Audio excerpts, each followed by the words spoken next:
Pembicara Netpi kita kali ini adalah seorang pria yang berasal dari kota Padang, Sidipuan, Sumatera Utara. Selepas tamat SMA, beliau memutuskan untuk membuka usaha, di mana usaha pertama yang dibuka adalah toko handphone. Lalu beberapa tahun kemudian, beliau juga membuka kafe, kantor properti, dan juga showroom mobil. Di usia beliau yang masih muda 25 tahun, beliau sudah memimpin lebih dari 100 orang karyawan di perusahaannya.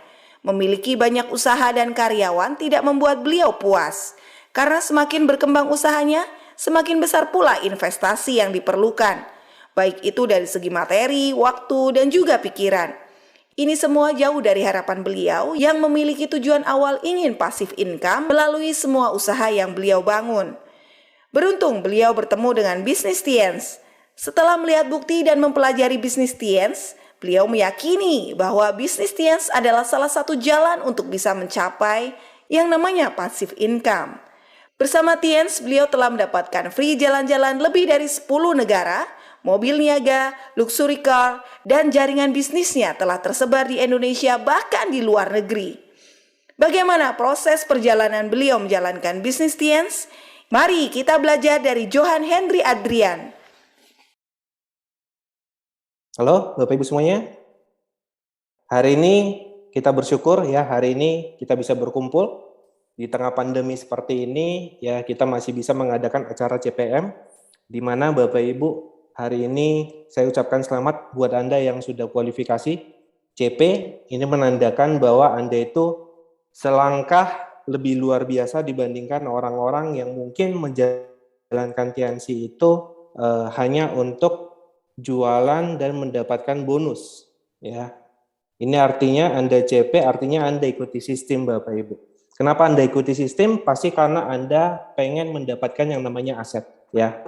Makanya selamat saya katakan, dan kita doakan agar pandemi ini segera berakhir dan kita bisa memaksimalkan pertemuan offline kita seperti yang pernah kita adakan sebelum COVID-19 Bapak Ibu. Ya, kita pernah adakan acara itu sampai ribuan, puluhan ribu, bahkan 100.000 orang. Semoga dengan berakhirnya nanti pandemi, kita bisa bangkit kembali ya, dan kita bisa memaksimalkan lagi pertemuan offline kita. Bapak Ibu semuanya, Anda sudah CP, artinya Anda mengikuti yang namanya sistem yang diberikan sama upline Anda. Ya, Anda mengikuti PBO yang diajarkan oleh upline kita dan juga One Vision tentunya. Bapak Ibu, banyak orang yang punya alasan berbeda-beda kenapa menjalankan bisnis ini. Ada orang yang menjalankan bisnis ini itu mungkin untuk mendapatkan uang agar bisa membeli mobil mewah. Ada orang yang menjalankan bisnis ini mungkin untuk mengejar jalan-jalan ke luar negerinya. Ada orang yang mungkin menjalankan bisnis ini itu untuk membangun rumah buat orang tuanya. Apapun alasan kita ya menjalankan bisnis ini, tidak ada satupun yang salah. Tidak ada satupun yang salah. Ya, karena hak setiap orang untuk mempunyai impian masing-masing. Cuma saya mau mengatakan bahwa bisnis ini luar biasanya itu adalah bisa membuat kita itu passive income. Bisa membuat kita itu punya aset. Di mana saat kita punya aset, kita memiliki yang namanya kebebasan waktu, uang, dan pikiran. Saya cerita sedikit kenapa saya menjalankan bisnis ini. Ya, saya latar belakangnya hanya tamatan SMA, saya tidak kuliah. Jadi begitu tamat SMA, saya mencoba beberapa usaha, dan usaha pertama saya saat itu adalah toko handphone. Ya, saya lahir di kota Padang Sidimpuan di Sumatera Utara. Saat saya membuka toko handphone tersebut, ya, saya rintis. Kemudian singkat cerita, usaha saya itu jalan Bapak Ibu.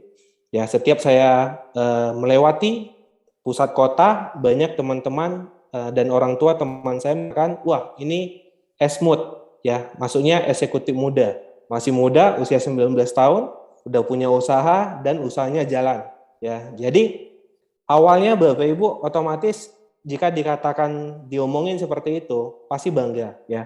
Bangga, jalan sudah seperti melayang ya, masa dunia ini sudah di genggaman ya.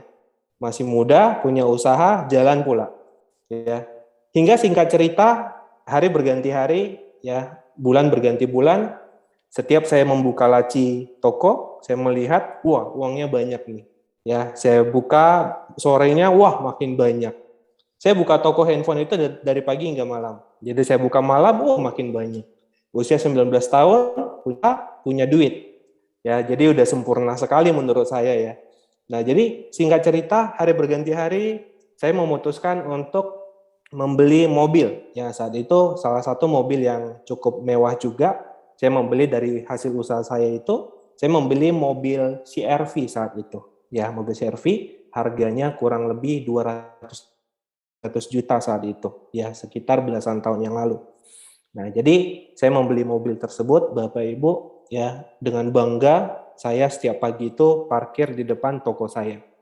Ya, siang hari mobilnya sudah mulai kotor karena debu, saya mulai membersihkan mobil tersebut.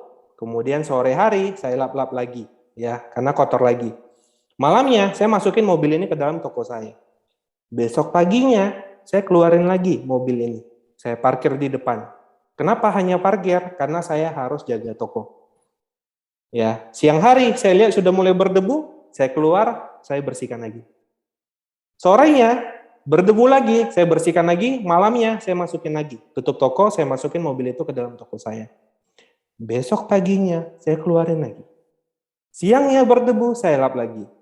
Lama-lama saya mikir, ini mobil buat apa saya beli? Dari situ saya mulai mikir, ya ampun, ternyata ada uang saja itu tidak cukup. Bisa beli mobil bisa, tapi tidak bisa menikmati mobil. Kenapa? Karena masih terikat di usaha saya. Ya, saya masih harus jaga toko dari pagi hingga malam, pagi hingga malam. Ya, singkat cerita, saya mulai berpikir, apakah ini yang namanya hidup? Pantasan orang dewasa banyak bilang, hidup ini keras, Bung. Ya, susah gitu. Kamu belum tahu dunia ini keras gitu. Nah, saya baru tahu saat itu ya bahwa mungkin inilah yang dikatakan hidup ini keras ya, di mana kita itu harus kerja terus dari pagi hingga malam, pagi hingga malam. Nah, singkat cerita saya mulai saya datangi tetangga-tetangga saya saat itu yang buka usaha juga. Ada beberapa orang-orang tua di situ yang saya tahu sudah buka usaha ini puluhan tahun. Ya, saya datangi, saya bilang, Pak, Bapak kan sudah buka usaha nih puluhan tahun. Saya tahu rumah Bapak banyak, mobil Bapak ada beberapa. Saya bilang sama dia, terus ngapain lagi Bapak kerja? Ngapain Bapak di toko? Tahu dia bilang apa Bapak Ibu? Dia bilang kalau saya nggak jaga toko, saya dapat duit dari mana? Jadi sampai kapan Bapak jaga toko? Saya nanya lagi ke dia. Dan dia mengatakan, ya sampai saya sakit, ya sampai saya mati. Anda kebayang Bapak Ibu, usia 19 tahun, di ngomongin seperti itu. Ini terngiang-ngiang di telinga saya. Setiap saya masuk toko, yang saya pikirkan itu adalah bentar lagi mati. Oh, berarti tinggal nunggu sakit, mati. Nunggu sakit, mati. Ya, saya nanya ke orang-orang, saya nanya ke orang tua. Ada nggak ya, Pak, usaha yang di mana saya siap kerja keras. Dari pagi malam, mungkin 1, 2, 3 tahun, atau mungkin 5 tahun, jadi kepala, jadi kaki, jungkir balik, nggak masalah. Tapi setelah itu, saya freedom. Ada nggak usaha seperti itu? Orang tua saya jawab, tidak ada. Kamu lihat kakek kamu, kerja dari muda hingga tua. Saya kerja dari muda hingga tua. Ayah saya ngomong seperti itu. Jadi tidak ada bisnis yang kamu bilang itu kerja sementara, siap itu kamu bisa senang-senang. Tidak ada. Kemudian saya tidak terima kan, saya nanya ke ibu saya. Mah, ada nggak bisnis yang bisa dikerjakan itu jangan sampai tua? Cukuplah 5 tahun kerja, siap itu udah nyantai. Ibu saya jawabnya simpel aja. Dia kan tahu saya merokok saat itu ya. Waduh, kurangi rokokmu. Kamu pikirannya udah kacau entah kemana-mana. Karena saya baru tahu Bapak Ibu, ternyata di luaran sana, orang merasa aneh dan orang tidak percaya bahwa ada bisnis yang bisa membuat kita itu bisa menikmati hidup. Banyak orang di luaran sana yang taunya kita harus kerja sampai tua. Kita harus barter waktu kita baru bisa dapat uang. Ternyata dunia di luaran sana banyak orang seperti itu. Nah, dari situ saya mikir tiap malam begitu tutup toko saya berdoa ya kepada Tuhan, Tuhan, saya tidak ingin yang namanya itu kerja baru uang.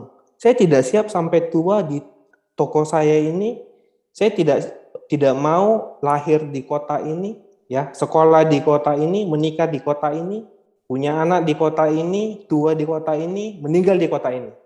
Karena menurut saya Tuhan menciptakan dunia ini begitu indah, begitu luas, ya. Ada ratusan negara. Kalau ternyata lahir hingga mati hanya di satu kota, ngapain Tuhan ciptakan dunia begini indah? Betul Bapak Ibu? Ngapain Tuhan menciptakan negara begitu banyaknya? Hapus aja peta dunia, kita buat satu peta aja, peta satu kabupaten atau mungkin peta satu kota. Jadi nggak usah ada namanya peta dunia. Ya saya berpikir seperti itu, kan dunia diciptakan ini kan untuk kita, manusia ya, pasti untuk kita, makanya Tuhan ciptakan gitu. Nah dari situ saya berpikir, ya Tuhan, saya selalu berdoa Bapak Ibu, ya jujur saya selalu berdoa karena saya tidak terima saat itu ya, bahwa saya harus kerja dari muda hingga tua. Jadi saya bawa ke doa, saya bilang, Tuhan tolong tunjukkan saya jalan atau satu usaha yang dimana saya siap kerja keras. Ya, saya siap berjuang mati-matian, tapi saya tidak mau kerja itu hingga saya tua. Saya mau itu, ya saya punya banyak waktu agar bisa menemani orang tua, agar bisa saya menikmati hidup ini dengan pasangan, ya agar saya bisa berbuat mungkin lebih banyak. Ya karena menurut saya kalau kita di konvensional itu, jangankan mau jadi manusia yang bermanfaat, tapi bersama keluarga aja kita susah, karena kita terikat di pekerjaan kita. Ya, singkat cerita Tuhan mendengar doa saya Bapak Ibu. Ya, dari situ pelajaran yang bisa diambil, hati-hati. Percayalah setiap doa kita itu didengar Tuhan. Cuma terkadang kitanya saja yang tidak melihat jawaban yang diberikan oleh Tuhan. Terkadang di sekitar kita itu mendatangi kita memberikan sebuah peluang, menasihati kita, tapi kita tutup sebelah mata. Padahal itu adalah jawaban dari Tuhan. Ya, singkat cerita saya dijumpai dengan adik kelas saya, dia jelaskan tentang konsep bisnis ini. Awalnya saya tidak tertarik saat dia mengatakan, jika kamu sudah bintang 8, kamu bisa dapat bonus besar. Jujur saya tidak tertarik karena saat itu saya bukan butuh uang lagi, saya butuh kebebasan waktu. Ya, jadi saat dia masuk ke halaman Flipchart ya, halaman Flipchart di mana di situ dia mengatakan bisnis ini bukan hanya memberikan uang, tapi di mana kalau kita kerjakan serius, kita bisa punya yang namanya aset. Dan saat kita punya aset, aset ini yang memberikan kita penghasilan pasif, tanpa kerja, uang datang terus. Kalimat itu Bapak Ibu masuk ke kepala saya ya. Saya langsung bilang, ini dia nih jawaban Tuhan. Ya, ini dia nih yang saya cari-cari akhirnya gitu ya. Nah, jadi singkat cerita saya menjalankan bisnis ini ya, dan puji Tuhan saat ini saya sudah merasakan yang namanya kebebasan waktu ya, kebebasan pikiran, tidak stres seperti konvensional, dan kebebasan uang. Ya, walaupun tidak seluar biasa apa-apa kita yang sudah mencapai director, tapi di titik ini saya sudah merasakan dan saya sudah sangat bahagia sekali karena apa yang saya kejar sudah saya dapatkan dari bisnis Tiansi ini. Jadi luar biasa sekali. Tiansi bukan hanya membuat kita kaya, tapi bisa membuat kita memiliki yang namanya kebebasan. Kebebasan waktu, uang, dan pikiran. Ini yang sulit sekali Bapak Ibu kita dapatkan di usaha-usaha di luar sana. Ya, jadi singkat cerita saya jalankan bisnis ini ya. Saya sekarang secara tidak langsung sudah memiliki aset ya, walaupun aset yang tidak sebesar para direktur, tapi aset ini sudah memberikan saya kebebasan yang saya butuhkan. Sehingga saya punya waktu lebih banyak dengan keluarga, saya tidak stres lagi. Karena dulu waktu saya di konvensional Bapak Ibu, saya memegang beberapa usaha. Berat badan saya itu pernah mencapai 80-an kilo, tapi karena stres memikirkan usaha, drop terus ya sampai berat badan saya itu 61 kilo. Ya, dari 80-an menjadi 61, turun 20-an kilo. Orang tua saya, pasangan saya suruh check up ya ke rumah sakit, bahkan sampai beberapa rumah sakit sampai luar negeri. Setelah di check up ternyata tidak ada penyakit, ya yang ada hanya penyakit-penyakit ringan, kolesterol, asam urat seperti itu. Dan semua pada bilang ini murni karena stres pikiran. Ya, karena saat itu saya usia 20-an tahun, saya sudah memimpin puluhan bahkan kurang lebih 100 karyawan Bapak Ibu di konvensional saya. Jadi saya tidur itu beberapa bulan itu cuma 2-3 jam per hari. Ya, jadi sering kebangun itu kenapa kebangun? Karena mikirkan pinjaman di bank karena modalnya sangat besar, risikonya sangat besar, mikirkan ini modal usaha dibawa lari karyawan atau tidak, bagaimana usaha saya, pergi jalan-jalan pun fisiknya yang keluar negeri tapi otaknya tetap di usaha. Ya, jadi saya bersyukur sekali dijumpai dengan bisnis ini karena saya tidak merasakan itu lagi. Ya, tidak merasakan itu lagi. Ya, seperti tadi saya bilang, ya, banyak orang menjalankan bisnis ini punya tujuan yang berbeda-beda. Ya, ada mau bangun rumah saja, ada yang mau kejar mobil saja. Begitu dia dapat mobil, kinerjanya sudah menurun. Bahkan mungkin ada orang yang begitu bonusnya besar, punya tabungan banyak, justru kembali lagi ke konvensional. Ya, apakah itu salah? Tidak ada yang salah. Itu hak mereka, hak masing-masing dari kita. Cuma yang mau saya sampaikan adalah jika kita punya aset, ya, menurut saya apapun yang kita ingin capai dalam kehidupan ini, itu bisa kita wujudkan. Jadi sayang sekali jika kita menjalankan bisnis ini, fokusnya bukan untuk mengejar aset. Ya, yang sangat bernilai luar biasa itu adalah aset yang diberikan, yang ditawarkan oleh Tianxi. Ya, jadi saya salut dengan Anda Bapak Ibu, orang-orang yang hadir di CPM itu adalah orang-orang yang mengikuti sistem. Kenapa mengikuti sistem? Karena saya percaya Anda adalah orang-orang yang ingin punya aset tadi. Artinya Anda orang-orang yang ingin bebas uang, bebas waktu, bebas pikiran. Ya, tapi ada hal yang harus kita pahami agar kita bisa betul-betul punya aset. Ya, orang-orang yang punya aset di konvensional, kita ambil ilustrasi adalah orang-orang yang punya hotel, orang-orang yang punya bank, ya BCA, Penin Bank, ya orang-orang yang punya franchise, ya mungkin KFC, McD dan lain-lain. Mereka pemilik usaha tersebut bisa punya aset, bisa punya yang namanya kebebasan uang, waktu dan pikiran karena mereka punya sistem yang bekerja di perusahaan mereka. Mereka punya orang-orang yang memenuhi standar dan bisa menjalankan perusahaan mereka. Mereka mempunyai sistem informasi yang bisa membantu karyawan-karyawan mereka untuk bisa menjalankan usahanya. Artinya, untuk kita punya aset, kita harus tanamkan sistem ke dalam bisnis kita.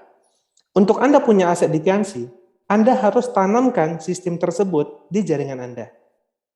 Jika Anda punya tim tapi tidak qualified, ya, tidak mengikuti sistem, artinya Anda itu bukan menuju aset. Ya, terlihat ada tim tapi sebenarnya tidak akan membuat Anda passive income. Yang membuat Anda passive income adalah saat sistem itu sudah berjalan.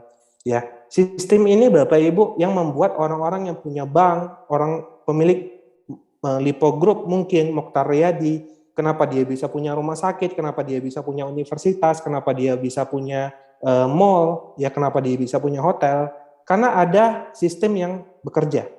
Ya, KFC, Anda makan di Jakarta, Anda makan di Medan, dimanapun, kota manapun Anda makan Kentucky Fried Chicken, ya, itu rasanya sama.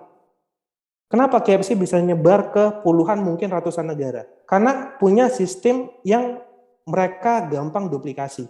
Kenapa rasanya sama? Karena resepnya sama.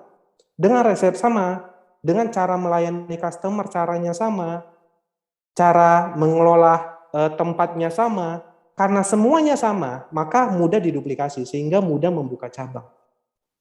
Seandainya di Jakarta mereka membuat resep A dan di Medan mereka buat resep B, pasti pemilik KFC kewalahan. Kenapa? Karena semakin banyak cabangnya, dia akan semakin kewalahan.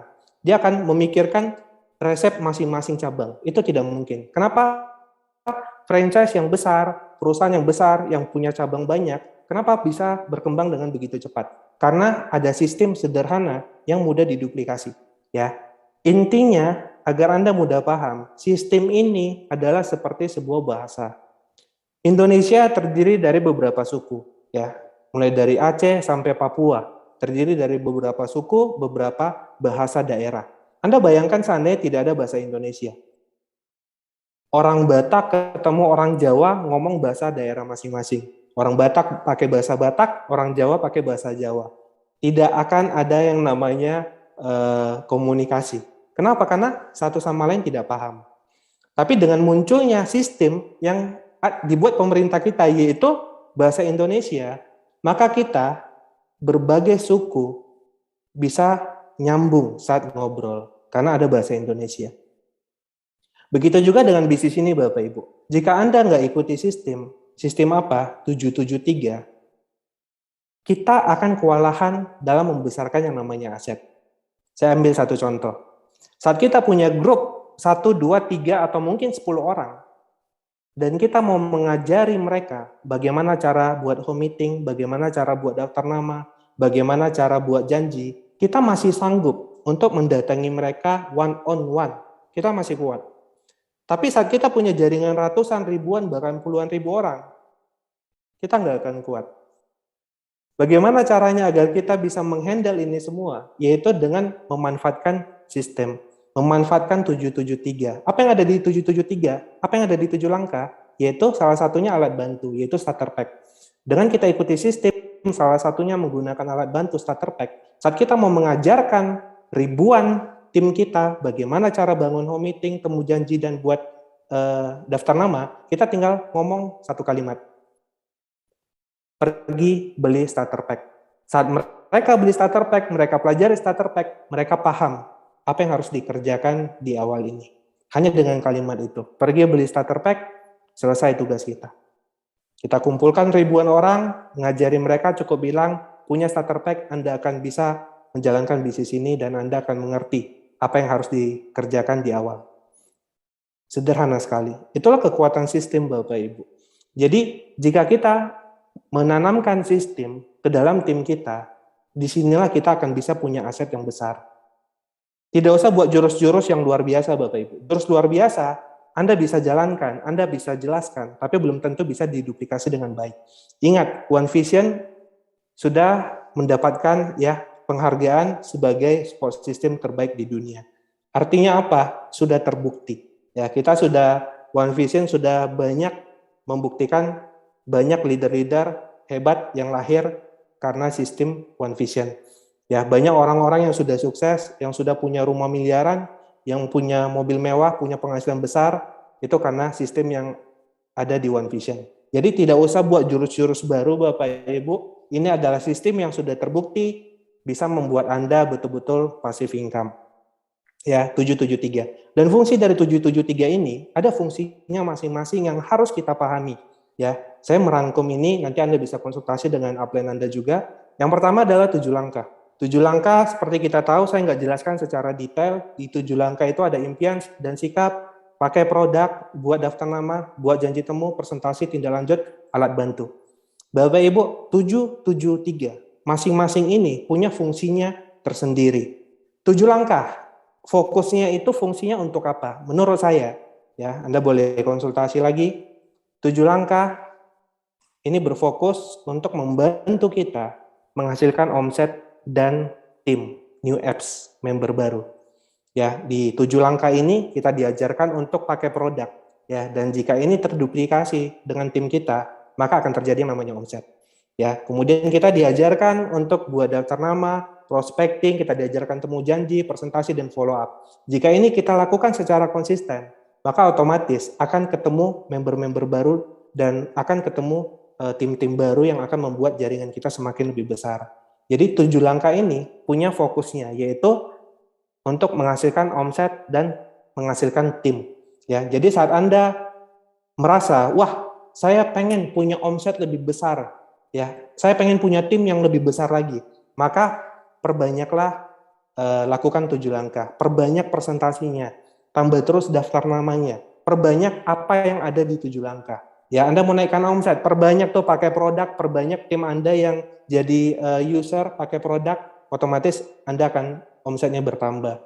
Ya, perbanyak presentasinya, perbanyak temu janjinya, perbanyak follow up-nya, perbanyak alat bantunya agar dengan alat bantu Anda punya skill, ya, bagaimana cara meng-closingkan produk, bagaimana cara untuk meng-closingkan member baru, ya. Jadi jika Anda merasa tim Anda kurang besar, omset Anda kurang besar, yang perlu Anda lakukan adalah perbanyak kuantitinya, perbanyak kerjanya, 7 langkah tersebut. Ya, 7 langkah ini diciptakan untuk meningkatkan omset dan untuk memperbesar tim kita. Ya, jadi jika Anda merasa omset kurang, tidak usah mikirkan jurus-jurus baru Bapak Ibu, ya. Cuma mungkin Anda boleh combine dengan online, ya presentasi nggak harus offline, ya sekarang kita bisa presentasi via Zoom, yang penting kuantitinya diperbanyak Bapak Ibu, ya. Baik itu offline maupun online, tidak masalah. Yang penting perbanyak kuantitinya. Ya, dengan memperbanyak maka omset dan tim otomatis berkembang, otomatis semakin besar. Ya, itu adalah fokus pertama dari 7 langkah. Ya, jadi saat Anda merasa omset kurang, tim kurang besar, fokus lakukan lagi 7 langkah dan perbanyak. Selanjutnya, ada yang namanya 7 kebiasaan untuk sukses. Ya, 7 kebiasaan ini seperti kita tahu, saya baca lagi, saya tidak jelaskan secara detail. Ya, miliki dream book, tambah terus daftar nama prospek, presentasi minimal 15 kali per bulan, ya, melayani pelanggan, membaca buku positif minimal 15 menit tiap hari, mendengarkan minimal 1 CD NetP One Vision, hadir di setiap pertemuan One Vision, dan menjadi good team player. 7 kebiasaan ini juga itu memiliki fungsinya tersendiri, ya. Ini berdasarkan apa yang saya rangkum. Nanti Anda tetap harus konsultasi ke upline Anda. 7 kebiasaan sukses ini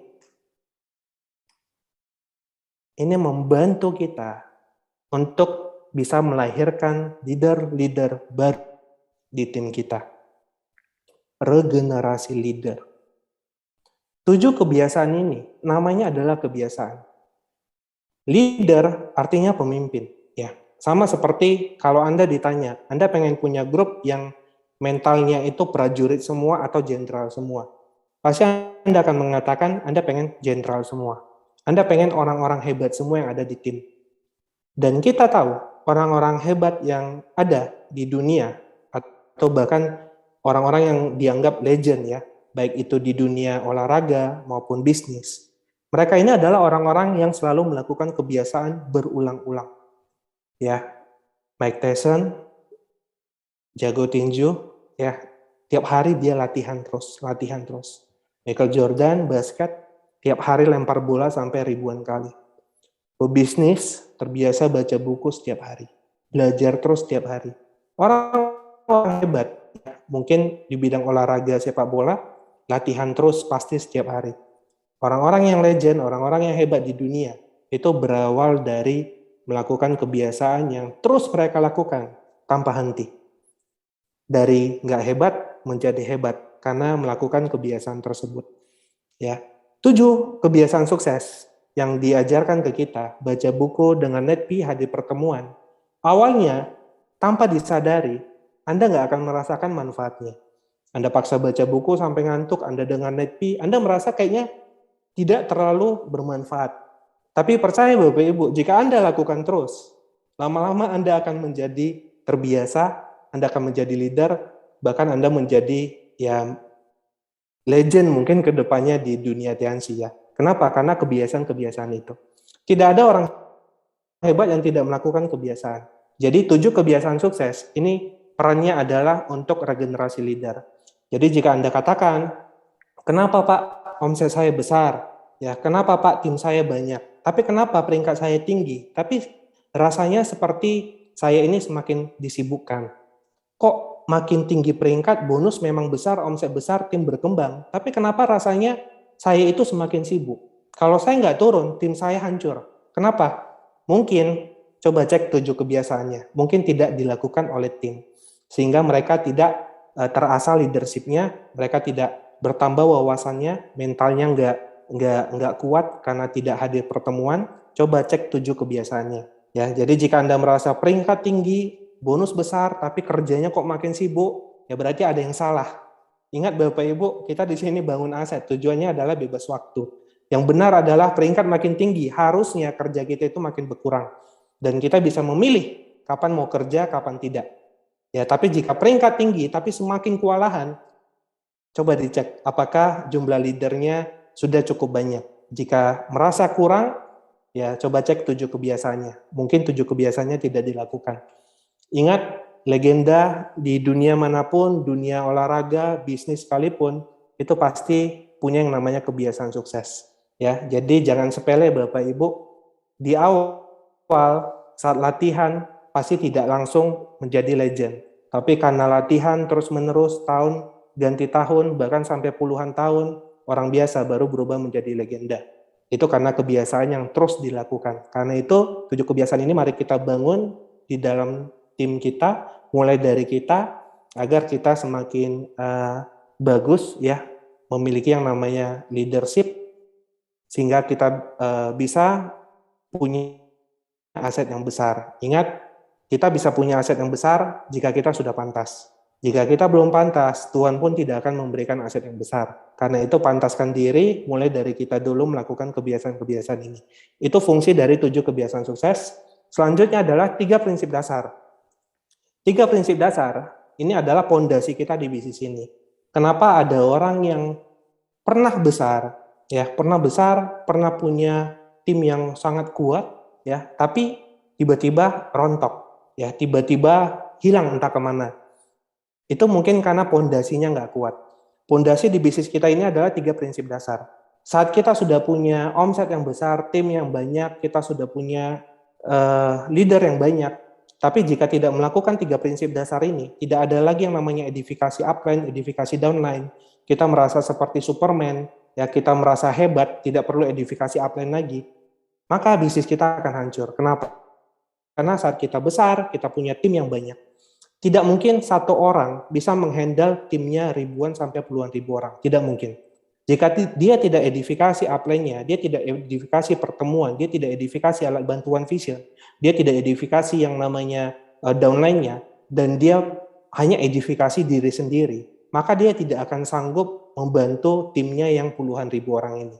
Yang puluhan ribu orang ini hanya akan menunggu dia, karena mereka tahu hanya dia yang hebat. Karena dia tidak pernah mengedifikasi upline, downline, support system, perusahaan, produk, dan lain-lain. Karena itu, jika kita tidak menjaga 3 prinsip dasar ini, Anda akan kewalahan untuk mempertahankan. Fondasi ini fungsinya adalah untuk mempertahankan aset Anda. Jika Anda tidak edifikasi, maka Anda lah yang mempertahankan sendirian kerajaan bisnis Anda. Dan yang namanya bisnis jaringan, itu berhubungan dengan banyak karakter manusia. Ya, ada orang yang koleris, ada orang yang melankolis. Anda tidak akan sanggup menjadi bunglon kalau saya bilang, dan menghandle berbagai macam karakter ini. Karena itu jangan jadi Superman Bapak Ibu, ya. Tetap ingat untuk edifikasi semuanya agar Anda tidak kerja keras sendirian mempertahankan kerajaan bisnis Anda. Dan juga jangan lupa untuk konsultasi. Konsultasi bukan hanya saat tim kita rontok. Kalau menurut saya itu namanya bukan konsultasi, lebih cocok itu adalah curhat. Ya, Pak, lagi drop, lagi rontok, itu namanya curhat. Konsultasi itu bukan hanya waktu grup rontok, tapi saat besar pun Anda harus konsultasi. Bapak Ibu, ya, saya kaget sekali ya saat banyak orang yang tidak memanfaatkan konsultasi dengan upline.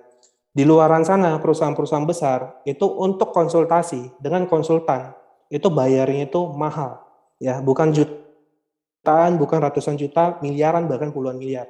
Coca-Cola, ya, saat mereka omsetnya drop, mereka cari konsultan, ya, mereka cari konsultan, mereka tanyakan bagaimana caranya omset Coca-Cola mereka bisa meningkat. Si konsultan cuma bilang, ya, ubah bentuk botol Coca-Colanya. Dulu kan botol Coca-Cola agak lebih tinggi dan polos, ya, jadi suruh kecilkan, kemudian buat seperti grafir-grafir seperti itu, ya. Maksudnya buat ada ukiran-ukiran seperti itu. Anda tahu itu dibayar miliaran oleh perusahaan Coca-Cola terhadap konsultan. Padahal si konsultan hanya ngomong seperti itu, hanya suruh mengubah desain botol minuman Coca-Cola. Walaupun terbukti omset Coca-Cola meningkat, tapi yang mau saya kasih tahu adalah semahal itulah konsultan di luar sana. Dan di bisnis ini yang uniknya, upline sebagai konsultan yang mencari-cari orang yang mau konsultasi. Bapak Ibu, manfaatkan konsultasi dengan upline secara rutin, ya, minimal sebulan sekali. Ya, jangan sia-siakan Bapak Ibu, ya. Anda harus manfaatkan upline agar apa? Agar Anda tidak melakukan kesalahan yang sama, ya, agar Anda tidak masuk ke jurang yang sama. Jika Anda tidak konsultasi, Anda hanya akan buang-buang waktu. Upline Anda sudah duluan melangkah. Upline Anda tahu kemana harus melangkah, ke kiri, ke kanan. Upline Anda tahu di mana jurangnya. Jika kita jarang konsultasi, kita akan buang-buang waktu. Kita akan memperlambat kesuksesan kita. Dan ingat, konsultasi bukan hanya saat tim kita hancur, tapi saat berkembang, justru kita lebih butuh konsultasi. Karena di situ kita butuh pengalaman upline. Apa yang harus dilakukan agar momentum ini terjaga. Ya, jadi konsultasi itu penting. Dan yang ketiga, kita tahu di 3 prinsip dasar ada yang namanya no crosslining. Ini juga kita sudah tahu banyak sekali menghancurkan bisnis. Saya ambil ilustrasi di luaran. Ini ibarat ya, jika Anda tidak menjaga crosslining, ya, Anda crosslining, ini ibarat seperti kayak showroom mobil merek Mitsubishi, pemiliknya ya konsultasi dengan Toyota. Atau mungkin mobil Mitsubishi konsultasi dengan Tesla. Ya, Tesla sudah menemukan cara bagaimana biar menciptakan mobil listrik. Ya, Mitsubishi mungkin belum. Mitsubishi nanya kepada Tesla, menurut Anda apa yang terjadi? Tidak mungkin Tesla itu akan kasih tahu caranya. Tidak mungkin, Bapak Ibu. Itu adalah persaingan bisnis. Seperti itulah crosslining, ya. Jangan membicarakan bisnis kita terhadap crossline. Walaupun crossline baik, tapi crossline tidak tahu kondisi bisnis kita. Crossline tidak tahu bagaimana karakter tim-tim kita. Walaupun dia memberikan jawaban yang terbaik, tapi belum tentu cocok dengan bisnis kita. Ya, collapse-lah dalam membangun pertemuan. Ya, gabung dalam membangun pertemuan offline, silakan. Sama seperti tadi saya bilang beberapa merek mobil, ya, mereka juga gabung saat pameran. Ya, seperti Gias 2021 kemarin ya di Jakarta ya kalau nggak salah, ya tahu ya pameran beberapa merek mobil. Mereka pun gabung. Walaupun Mitsubishi, Toyota, BMW, Mercy mereka gabung. Agar apa? Agar orang yang hadir ke pameran tersebut itu semakin tertarik untuk beli mobil karena lihat kiri kanan mobil bagus semua. Ya, ini jadi gesekan buat orang yang datang ke pameran tersebut sehingga closing-nya lebih besar. Silakan kerjasama dengan crossline, tapi hanya dalam pertemuan saja, membangun pertemuan. Di luar itu, jaga Bapak Ibu. Selalu menghadap ke upline Anda, selalu datangi upline Anda dalam hal ngomong bisnis. Karena hanya upline Anda yang tahu bagaimana kondisi bisnis Anda. Bapak Ibu, 773 ya, itu adalah sistem yang sederhana. Sederhana, tapi sudah terbukti membuat orang punya aset yang besar di bisnis ini. Tidak usah mencari jurus-jurus baru, ya. Tidak usah terlalu mikirkan bagaimana caranya cepat berkembang. Sudah ada yang terbukti, Anda tinggal kerjakan. Ya, apalagi sampai kita memikirkan cara yang melanggar aturan. Ya, seperti tadi Pak Asep katakan, undercutting, ya, dan repackaging, ya. Menurut saya, Bapak Ibu, ya, itu bukan sesuatu yang dan bukan sesuatu ya, itu harus tidak kita lakukan. Kenapa? Karena sudah sangat bertentangan menurut saya dengan slogan Tianxi ya, menyehatkan manusia, mensejahterakan masyarakat. Ya, dari sini kita tahu bahwa Mr. Lee ini punya jiwa yang sangat sosial, ya, mau membantu orang, ya, mau membantu orang mengubah hidup menjadi lebih baik. Sedangkan jika kita melakukan hal-hal yang melanggar aturan, ya, kita repack, kita undercutting. Mungkin dengan cara seperti itu, bisnis kita cepat berkembang. Mungkin dengan cara seperti itu, bonus kita bisa besar. Mungkin dengan cara seperti itu, kita bisa terima reward. Tapi yang mau saya katakan adalah, saat Anda punya bonus besar, Anda beli rumah mewah, Anda bangun rumah miliaran, Anda dapat reward. Apakah Anda sadar, di balik reward Anda dan rumah mewah tersebut, mungkin ada keringat dan ada air mata orang-orang yang kalah bersaing dengan kita, padahal mereka ikuti aturan. Mereka kalah dengan kita karena kita nggak ikuti aturan. Itu menurut saya suatu kemenangan yang layak untuk dibanggakan. Ya, mungkin saat kita punya uang banyak karena melakukan hal-hal undercutting tadi, kita bisa membahagiakan orang tua kita. Ingat Bapak Ibu, di balik senyuman orang tua kita yang bahagia tersebut, ada tangisan mungkin orang tua di luaran sana yang sedih melihat anaknya kalah bersaing hanya karena anaknya tidak melanggar aturan. Itu bukan kemenangan yang layak dibanggakan menurut saya. Saya ingat beberapa tahun yang lalu di China, saat saya terima reward, kita adakan konferensi di China. Saya ingat saat itu tahun yang cukup berat buat Tianxi. Banyak MLM yang baru bangun dan menyerang Tianxi. Ya, bahkan ada beberapa distributor pindah ke MLM tersebut, ya, dan menjelek-jelekan Tianxi. Ya, saya berpikir bahwa itu adalah tahun yang berat buat Mr. Lee. Yang membuat saya kaget, ya, saat konvensi tersebut, Mr. Lee ngomong seperti ini. Bapak Ibu semuanya, bagaimana dengan keluarga kita yang sudah tidak ada di Tianxi lagi? Apa kabar mereka? Dia mengatakan adalah orang-orang yang pindah MLM tersebut. Bagaimana kehidupan anak dan istrinya? Saya ingat sekali kalimat ini. Ya, apakah mereka hidupnya bisa baik di luaran sana? Bawa mereka kembali. Bawa mereka kembali karena mereka adalah keluarga kita. Di situ saya kaget, Bapak Ibu. Ya, di dunia bisnis, saat ada orang yang menjatuhkan usaha kita, kita pasti berusaha untuk menjatuhkan balik. Tapi Mr. Lee punya hati yang sangat mulia. Saat orang menjatuhkan dia justru berpikir bagaimana masa depan orang yang menjatuhkan dia. Dari situ saya berpikir saya sudah di bisnis yang tepat. Saya sudah mengikuti jejak orang yang sangat luar biasa. Orang yang punya hati yang dermawan, orang yang punya visi yang luar biasa, dan orang yang sangat mulia memikirkan masa depan orang pada di luaran sana. Walaupun orang pada menjatuhkan dia tidak peduli. Fokus dia adalah membangun Tianxi untuk membantu orang-orang di luaran sana yang membutuhkan.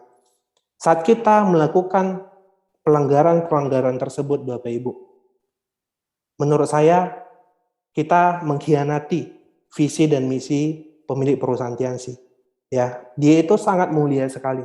Jadi, ayo hentikan Bapak Ibu, kita ikuti aturan, ya, bertarunglah secara adil, ya, dan percaya dengan saya, panggung kemenangan saat Anda melakukan hal-hal yang benar, itu adalah panggung kemenangan sejati. Ya, disitulah berdiri seorang pemenang yang betul-betul layak untuk dihargai. Ya, tidak ada gunanya kita menang tapi kita tidak melakukan hal yang benar. Ya, ayo Bapak Ibu, jangan kita khianati Mr. Lee. Dia sudah sangat punya visi yang luar biasa. Ya, mari kita bantu beliau dengan cara yang benar. Karena saat kita melanggar aturan, terjadi apa-apa dengan Tianxi, artinya Anda menjatuhkan orang yang berhati mulia tersebut. Berapa besar dosa saya tidak kebayang. Saya tidak kebayang sekali. Ya, dia membesarkan Tianxi di dunia untuk membantu jutaan umat manusia, dan kita dengan gampangnya menjatuhkan nama Tianxi hanya dengan undercutting dan seperti itu.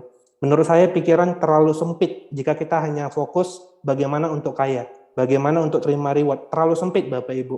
Ya, Tianxi ini berdiri untuk membantu banyak orang di luaran sana.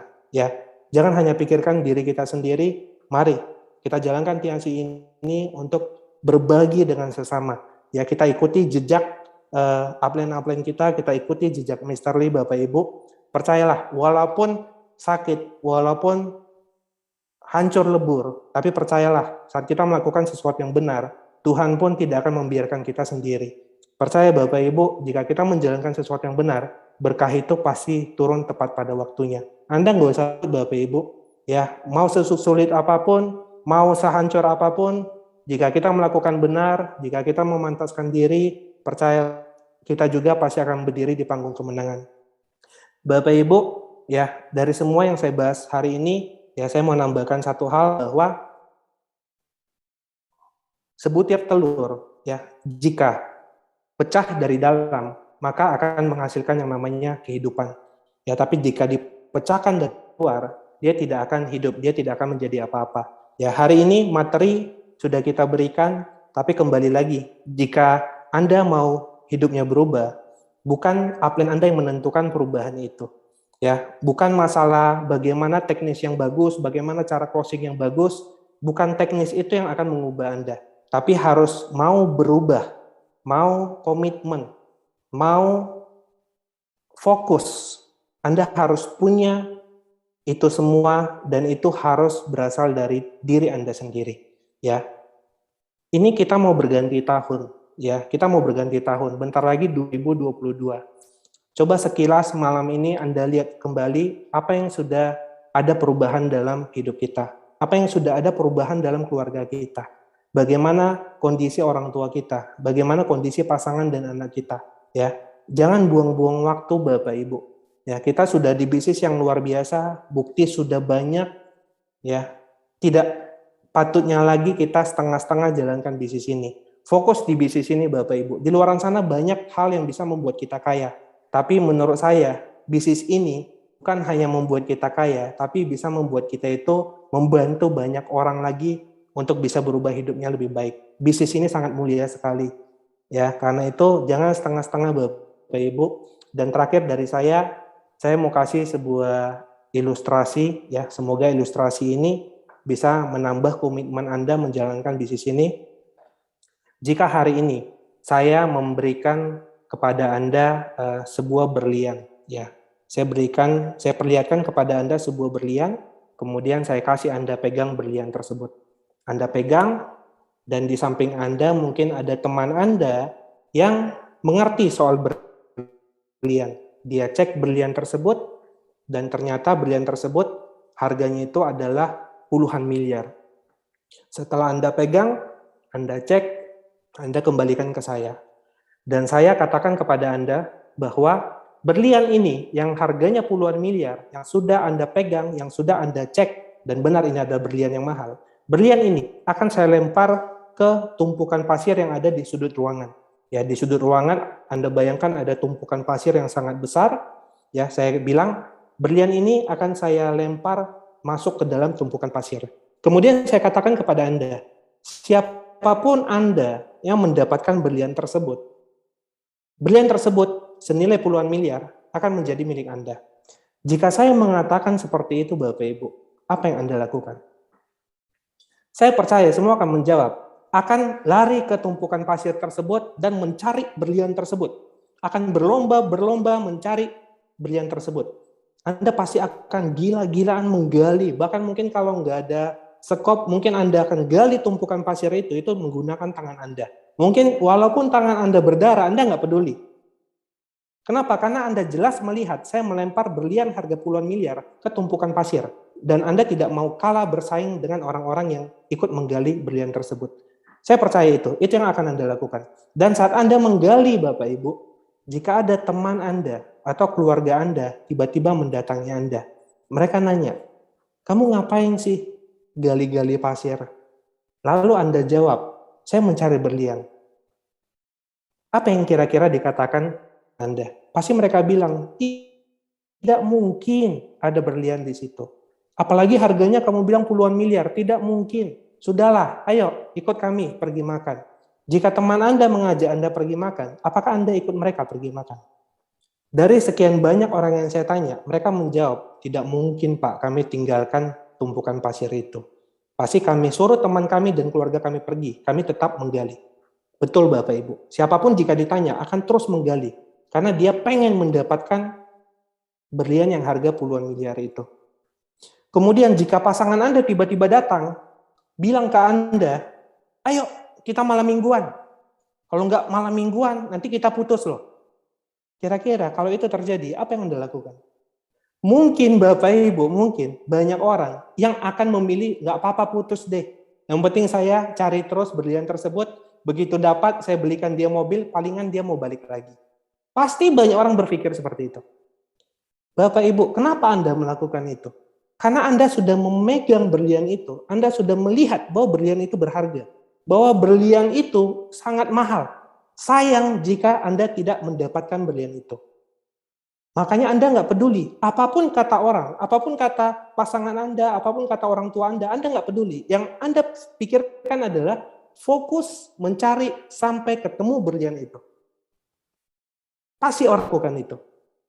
Bapak Ibu, cerita saya ini sama seperti ilustrasi kita saat menjalankan Tianxi. Anda sudah punya upline yang punya mobil mewah. Anda sudah pegang mobil mewah itu. Anda sudah lihat rumah upline Anda. Anda sudah lihat rumah Pak Luis, begitu besarnya. Anda sudah lihat rumah leader-leader kita semuanya. Anda sudah lihat perubahan hidup mereka. Anda sudah pegang, Anda sudah ikut mereka ke rumahnya. Anda sudah lihat mereka hidupnya luar biasa, jalan-jalan ke luar negeri, bisa belikan pasangan apapun yang pasangan mau, bisa bangun rumah, bisa beli mobil buat orang tua, apapun. Kita sudah lihat, kita sudah pegang. Dan ini karena aset yang diberikan Tianxi jauh lebih berharga daripada berlian yang nilainya puluhan miliar tadi. Puluhan miliar ini lama-lama habis jika dipakai. Tapi aset ini tidak akan pernah habis. Ini akan terus meningkat Bapak Ibu dan memberikan kita kebebasan. Jika tadi Anda menjawab, Anda memilih menggali pasir demi mendapatkan berlian yang 10 miliar, Anda tinggalkan semua, ajakan orang Anda nggak ikuti demi mendapatkan itu. Kenapa itu tidak dilakukan saat kita berjuang di Tianxi? Saat kita berjuang di Tianxi, ada yang bilang, kamu bodoh, nggak mungkin kamu bisa sukses. Jangan pernah dengar Bapak Ibu. Sama seperti cerita berlian tadi. Saat orang bilang, nggak mungkin ada berlian, pasti Anda hiraukan. Kenapa? Karena Anda sudah pegang. Pasti Anda berpikir, saya sudah lihat. Sudahlah, kamu nggak lihat. Pasti Anda berpikir seperti itu. Mari Bapak Ibu, lakukan seperti itu saat kita menjalankan Tianxi. Saat ada yang bilang, sudahlah, kamu sudah 2 tahun hasilnya belum maksimal. Kamu sudah 3 tahun belum bisa beli mobil. Kamu sudah 3 tahun kamu belum bisa keluar negeri. Jangan hiraukan. Karena mereka nggak melihat apa yang sudah kita lihat. Karena mereka nggak tahu apa yang ditawarkan bisnis ini. Jangan kita yang sudah memegang bukti, jangan kita yang sudah melihat perubahan upline, masih tergoda sama orang-orang yang bahkan tidak memegang, bahkan tidak melihat. Karena itu Bapak Ibu, mari kita komitmen, ya, kita bersatu, ya, kita tinggalkan yang melanggar aturan, ya, karena berjuang di Tianxi bukan hanya membuat kita kaya, itu terlalu sempit Bapak Ibu pikiran kita, ya. Mari kita ikuti visi misi Mr. Lee, ya, untuk membantu umat manusia, bukan untuk menjatuhkan sama-sama lain, satu sama lain. Ya, mari kita komitmen, One Vision sudah jadi support system terbaik, ikuti upline Anda, ikuti sistem yang diajarkan One Vision, dan mari kita bersatu, dan saya percaya dengan kita bersatu, tidak saling menjatuhkan, 2022 adalah masa kejayaan kita. Saya percaya itu, bahkan akan melampaui kejayaan Indonesia dan negara lain yang pernah terjadi jika kita bersatu. Saya Johan Hendry, sekian dari saya, sukses buat kita semuanya.